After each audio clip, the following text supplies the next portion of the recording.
இயேசுவில் பிரியமான என் அன்பு சகோதரமே, ஆண்டின் பொதுக்காலத்தின் 13ஆம் ஞாயிற்றுக்கிழமையில் அடியெடுத்து வைத்துள்ள நாம் வாய்ஸ் ஆஃப் டிவைன் மர்சி என்ற யூடியூப் சேனலின் மூலமாக மீண்டும் ஒரு முறை உங்கள் ஒவ்வொருவரையும் சந்திப்பதில் பெருமகிழ்ச்சி அடைகின்றேன்.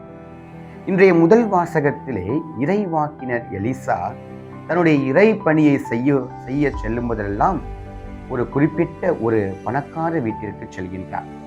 அங்கே இளைப்பாறுகின்றார், உணவருந்துகின்றார். ஆக ஒவ்வொரு முறையும் அவ்வழியே செல்லும் பொழுது அவர் செல்வதற்கு முன்பாகவே அந்த பணக்கார பெண் குடும்பத்தினர் அவரை அழைக்கின்றார்கள், அவர்களுக்கு பணிவிடை செய்கின்றார்கள். ஒரு நாள் இருவரும் பேசிக்கொள்கின்றார்கள், கணவரும் மனைவியும் பேசிக்கொள்கின்றார்கள். இவர் ஒரு சிறந்த இறைவாக்கினர், அவர் வரும்போதெல்லாம் நமக்கு ஒரு இறை பிரசனம் கிடைக்கின்றது. ஆகவே அவருக்காக ஒரு தனி அறையிலே அவருக்கு தேவையான பொருட்களை ஏற்பாடு செய்வோம் என்று சொல்லும் பொழுது அதற்கு அவருடைய கணவரும் இணங்குகின்றார். பின் மீண்டும் ஒரு முறை வரும் பொழுது அங்கே உணவருந்து விட்டு ஓய்வெடுக்கின்றார்.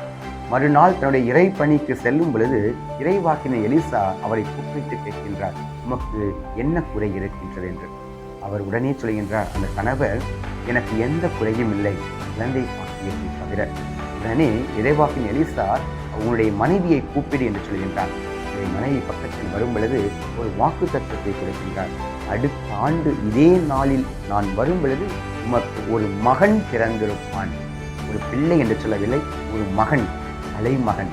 இந்த வாழையடி வாழையாக திரு அவையிலே ஒரு சமூகத்தை ஏற்படுத்துவதன் மூலமாக இறைவாக்கினர் எலிசா அன்று கூறிய வாக்கை நாம் மறந்துவிடக்கூடாது.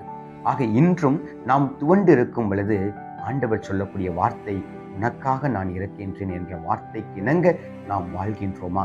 நாம் நம்மால் இயன்ற அளவிற்கு பணிவிடை செய்யும் பொழுது, நம்மால் இயன்ற அளவிற்கு மற்றவர்களுக்கு உதவி செய்யும் பொழுது கடவுள் நம் ஒவ்வொருவரையும் கைவிட மாட்டார், நம் ஒவ்வொருவரையும் கரம் பிடித்து வழி நடத்துவார் என்பதை பார்க்கின்றோம். இதைத்தான் 2வது வாசகத்திலே திருமுழுக்கினால் இணைக்க பெற்ற நாம் ஒருபோதும் கடவுளை விட்டு பிரிந்து இருக்க இயலாது. ஏனென்றால் நாம் ஒவ்வொருவருமே கடவுளுடைய பிள்ளைகள் என்பதை மறக்கக்கூடாது.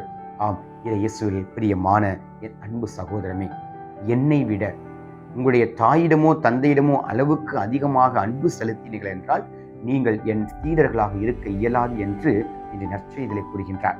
ஆம், அன்பிற்கு இனியவர்களே, கடவுளை நாம் முதன்மைப்படுத்துகின்றோமா? கடவுளுக்கு உரிய வாய்ப்பை கொடுக்கின்றோமா? கடவுளுக்கு உரிய இடத்தை நாம் கொடுக்கும் போதெல்லாம் கடவுள் நம்மை மகிமைப்படுத்துவார். இறைவாக்கினர் எலிசாவை போல திருமுழுக்கு பெற்ற நாம் ஒவ்வொருவருமே புதிய பிறப்பை அடைந்ததைப் போல நாம் கடவுளுக்கு ஏற்ற சீடர்களாக வாழ்வோம், மற்றவர்களை வாழ வைப்போம் என்ற நம்பிக்கையோடு கடவுள் நம்மோடு பயணிக்கின்றார், நமக்காக இருக்கின்றார், நாம் ஒவ்வொருவருடைய பணிகளையும் நிறைவாக ஆஸ்வதிக்கின்றார் என்பதை மறந்துவிடக்கூடாது. ஆம், என் அன்பிற்கு இனியவர்களே, இன்றைய நாள் ஒரு பொன்னான நாளாக மாறுகிறது என்றால் அது கடவுள் கொடுக்கும் நமக்கு கிருபை, கடவுள் நம்மோடு பயணிக்கும் ஒரு அற்புதமான செயல், அதிசயம் என்பதை மறக்க இயலாது. கடவுள் நம் ஒவ்வொருவரையும் நிறைவாக ஆஸ்வதிப்பாராக. ஆம்.